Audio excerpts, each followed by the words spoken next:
For many years in the 1970s, there was a whole bunch of Canadian fighters, hard scrabble fighters who would give you a good 6 rounder, 8 rounder, 10 rounder in the higher weights or the lower weights, lightweight, welterweight, and basically hometown heroes either from Quebec or BC or New Brunswick. But this guy's path to kind of start him in an indirect way, it started when he didn't intend to kill him, accidentally killed a fight in a ring on the undercard of the Roberto Duran Sugar Ray Leonard title fight, the welterweight title fight in 1980 in Montreal. And when this name comes up in conversation, a lot of Canadian fight fans says, he overachieved, but his legendary status was diminished because, like I said, when you kill someone in the ring and he also put another one into a coma, he wasn't the greatest hitter in the world, but like I said, he is forever linked to Leonard, Duran, Aaron Pryor as well, who he fought for the world title. And in the early 1980s, really, his name was on everybody's lips. So today we're talking about former Canadian lightweight champion Gaetan Hart. Although he fought in numerous weight divisions, mostly he was lightweight and some welterweight. From Quebec, he was a 3-time boxing champion in Canada. He lost his only world title fight against Aaron Pryor in 1980, when Aaron Pryor was just as big as Duran and Leonard in that era.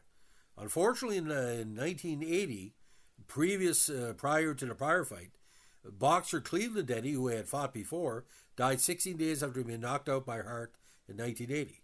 6 weeks prior to that bout, Hart had defeated Canadian contender Ralph Racine and put him in a coma, from which Racine eventually recovered. Now, Denny was a Guyanese boxer who fought as a lightweight at the 76 Olympic Games. He did not compete due to his country boycotting the event over the inclusion of New Zealand. Denny technically had a first-round bye and lost to Bogdan Gajda of Poland on a walkover. Now, when he turned pro in 1976, he was fighting out of Montreal and remained unbeaten in his first 11 pro fights, including a win over Jean Lapointe in 1977 for the Canadian lightweight title. He lost the belt the following year to Gaetan Hart by split decision. In a 10-round rematch on June 20, 1980, on the undercard of Duran-Leonard, he was knocked out with 12 seconds left in the final round.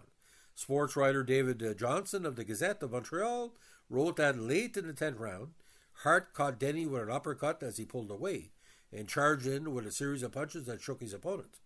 By the time Denny had slumped back against a ring post, the 67-year-old referee, Rosario Balgaro, made a motion to stop the fight but hesitated. Hart rushed past and hit Denny with about 5 more punches, sending him to the canvas, his jaw locked on his mouthpiece. Now, when he died from injuries sustained in the bout, 17 days after the fight, again, it drew major prominence because the match was on the undercard of the first Sugar Ray Leonard-Roberto Duran fight. Following his death, Denny's widow filed a lawsuit against Hart, the Montreal Athletic Commission, the Olympic Installations Board, and others. But again, it didn't cause any, major changes. Now, in 1992, Hart was also featured in the National Film Board of Canada documentary, The Steak, a title inspired by Jack London's short story, A Piece of Steak, directed by Pierre Falardeau. Now, Hart has ran a Gatineau, Quebec boxing club for numerous years. Now, he was featured again in the Ring magazine in April '79. Now, ironically, ladies and gentlemen, he started his career all the way back in 1973 and 72, and followed the way up to the 2000s. Now, he lost more than he won in his early career. After his first 20 bouts, he actually had a record of 9-10-1. But again, the major prominence came when he was 17-13-2. After 3 wins, he fought Tony Petrolini for the NABF light welterweight title, and of all places, the WNEC TV studios in Boston, Massachusetts, on March 1776, losing via KO in the 12th round.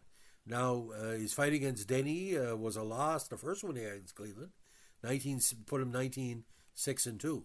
Now, he eventually won that crown in her second fight, a split decision over 12 rounds in Montreal on April 5th, '78.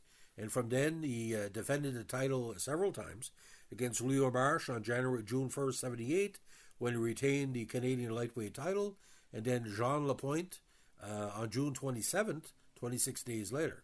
Now, he next defended the crown against a longtime Canadian contender, Johnny Summerhays, on December 5th, 78, with unanimous decision over 12 rounds. Now, he had a big fight with Claude Noel, a very well ranked fighter, losing a unanimous decision in the 10th round. Now, Noel was a former WA lightweight title winner and Commonwealth lightweight title winner. Now, of course, the big bout everybody talks about before the third Denny fight was a match against Nicky Forlano, who was a strong contender at the time. He won by split decision in the 8th round to put him to 36-17-3. Now, he lost a rematch to Forlano and the lightweight title on August 21st, 79. Now, in the third fight against Forlano, he defeated him on March 25th, 1980. Now, 1980, again, it was a big year for Gaetan. The win against Ralph Racine was a TKO in 12, and he retained the title that he won from Forlano, and then Denny died in the 10th round on the undercard. Now, after a tune-up fight against Pedro Acosta Nunes at the Paul Sauvé Arena, he went all the way to Riverfront Coliseum in Cincinnati to take on Aaron Pryor, losing by a 6-round TKO. And that was a very strong fight. It was shown nationally. At the time, ladies and gentlemen, I think he was the first Canadian to fight for a world title since Clyde Gray a few years before. Does anybody want to correct me on that? But fought a rematch with Noel on March 21st, 81, lost by a TKO in the 3rd round, and then went on a big winning streak, but then lost to Donnie Poole and Johnny Summerhays back-to-back.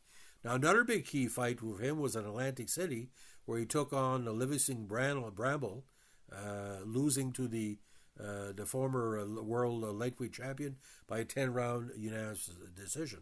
Now, again, another key fight for him was Paul Collette on December 4th, 83.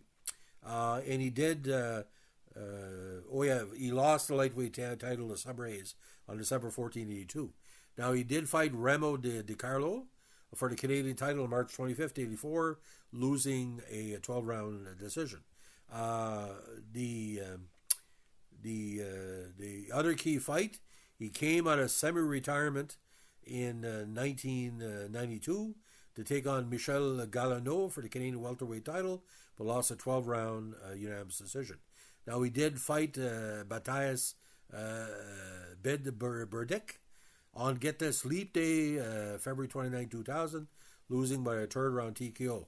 Now, his final career record, 57 wins, 30 losses, lost 14 by knockout, 16 by decision, and 4 draws. And like I said, a top lightweight of his era. You might as well say he was top 20 in the world pretty well between 78 and the early 80s. But I want to read you from a People magazine article, which was published on July 28, 1980. Of all things, it came under celebrity deaths. Though he killed one man in the ring and disabled another, Gaetan Hart won't stop punching. Now, according to the article, Hart's lightweight battle with Cleveland Denny was supposed to be merely a prelude, one of 4 warm-up bouts preceding last month's Leonard Duran welterweight world title fight. Instead, it became a brutal reminder of life and death in the ring. Now, Hart battered the 24-year-old Denny before the referee called with just 12 seconds left in a 10-round fight. World Boxing Magazine did a specific article of the fight, and it kind of shows the aspects of the tragedy. At the time, he was the 5th boxer in 7 months to be killed in the ring in North America before the 15-round limits were pushed back to 12. Now, inevitably, Denny's tragic death, he was a father of a 6-month-old son, brought demands for tighter regulation of boxing. It underscores what a merciless business prize fighting can be and will surely remain. Now, just 6 weeks before fighting Denny, he knocked out another young Canadian lightweight, Ralph Racine, who later slept in a coma, is now recuperating in a nursing home. He did get back. He did improve quite a bit. Now, born in Buckingham, Hart was only 12 when his father, a mill worker, gave him his first pair of boxing gloves. Turning pro at 18, he lost his first 2 bouts, but kept on fighting and advanced in the ratings. In 77, he met Denny for the first time, losing a close decision. The following year, he avenged the loss and won the Canadian lightweight title. The non-title fight last month was a rubber match of sorts and vital to each man's career. Now, when if I heard out Denny had passed away, I fell into the chair, he says. My stomach was in knots. I wanted to be sick and I wanted to scream how sorry I was all at once. Now, after several phone calls, Hart learned that Denny's mother, Dorothy, whose husband was also a pro boxer, had no objection to attending her son's funeral in Montreal. Neither did Denny's wife, Claudine. Hart drove 100 miles from his home near Ottawa and nervously made his way through the crowd of mourners. When he got to Denny's open casket, he opened a brown paper bag and pulled out his lightweight title belt, carefully draping it about the dead boxer's waist. It was my first title bout, but I somehow felt it should be his. He was a good fighter, a clean fighter, and wanted to prove to the Denny family that I wasn't a bum. Despite his remorse over Denny's death, Hart had no plan to quit the ring. I can't. I spent the last 11 years getting ready for a crack at a world title, which led to Aaron Pryor. So there was a rumor going around that whoever's going to win between Denny and Hart was going to fight Pryor. And I watched the Hart-Pryor fight, and Pryor was just an overwhelming fighter, but Hart shouldn't have been in the same ring with Pryor. Pryor was really trying to hurt him. But I don't think Hart's mind was in the right place. And that's what boxing was like in the late 70s, early 80s. A lot of tough fights in the lower lights, like Duran de Jesus in the lightweight division. You had a whole bunch of top welterweights. But I don't remember, ladies and gentlemen, Gaetan Hart being that much of a hard hitter that would kill somebody. But it just goes to show that one extra punch or whatever. Cleveland Denny was a good fighter. Gaetan was a good fighter. It could have easily been Gaetan Hart. It wasn't like Perret against Griffith, where Griffith was trying to hurt Perret. I don't think Gaetan Hart was going in there trying to intentionally inflict pain on Denny, because the Canadian divisions at the time, they all knew each other. There was only like 15 or 20 contenders within the lightweight. There was always a Summer Hayes, there was always a Hilton, and they would fight against each other. See, my cousin Ronald Savoy was a super middleweight champion of Canada for a short time, and he basically said, I remember that Hart-Denny fight, and everybody was so pleased to have two of the top Canadian fighters on the undercard. This was, I think, a Bob Arum promoted Leonard Duran fight, Olympic Stadium, right? And it was a worldwide audience who would show all the undercard on the pay-per-view, and it's just like a bad thing. But I think in the annals of Quebec boxing, Gaetan Hart deserves more respect, and so does Cleveland Denny. Like, they're forever linked. But bad things happen to good people. So God bless Cleveland Denny and God bless Gaetan Hart. So, ladies and gentlemen, if you like what you're doing here, we're a Canadian boxing podcast. Let us know with a like, comment, subscribe, or share. If this is the first time you're hearing about the Gaetan Hart, Cleveland Denny situation, please check out some of the stories and video online about the fighting, the aftermath. And like I said, it is a big part of Canadian history. Did it change the sport in Canada? No.